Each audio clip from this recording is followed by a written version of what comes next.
இப்போ ஹீட் பிரச்சனைகள் அதிகமா இருக்கும் பொழுது அவங்களுக்கு உடனடியா கூல் அவுட் பண்றதுக்கு இந்த ORS மாதிரியான விஷயங்களும் தொடர்ந்து எடுத்துக்க சொல்லி அறிவுறுத்தப்படும். அது எப்படி டெய்லி பேசிஸ்ல எடுத்துக்கலாமா, இல்ல அது எந்த அளவுக்கு எடுத்துக்கணும், அது தொடர்ந்து எடுத்துக்கிறதுனால எதுவும் பிரச்சனைகள் வர வாய்ப்பு? நார்மல் ஹைட்ரேஷன் போதும். ஆனால் இன்கேஸ் இந்த ரொம்ப வெயிலான டைமில் நீங்கள் வெளியே போக நேர்ந்தா அதுவும் கொஞ்சம் எக்ஸ்ட்ராவாக சன் எக்ஸ்போஸ் ஆகிடுச்சு, இல்லை ஃபிசிக்கல் ஆக்டிவிட்டி அதிகமாக இருக்கிற தருணத்தில் நீங்கள் ORS எடுக்கிறதுல தவறில்லை. நார்மலாக நல்லா ஹைட்ரேட் பண்ணால் போதுமானது. ஆனால் இன்கேஸ் இந்த மாதிரி எக்ஸ்ட்ரா ஆக்டிவிட்டிஸ் பண்ணும்போது இந்த ORS எடுத்துட்டிங்கன்னா இன்னும் கொஞ்சம் டீஹைட்ரேட் ஆகாமல் இருக்கிறதுக்கு சான்சஸ் இருக்குது.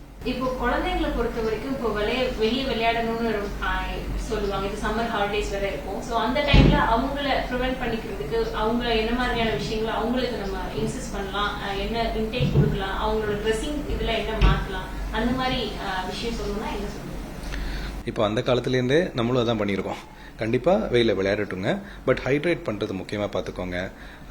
எஸ்பெஷலி ரெகுலராக அட்லீஸ்ட் ஒரு 2 hours ஒன்ஸ் நிறைய தண்ணி குடிக்கிற மாதிரி பார்த்துக்கோங்க. வெளியில் போகிறதா இருந்துச்சுன்னா கையில் எப்போவுமே ஒரு வாட்டர் பாட்டில் கண்டிப்பாக கையில் வச்சிருக்கிறது ரொம்ப ரொம்ப ஹெல்ப் பண்ணும்.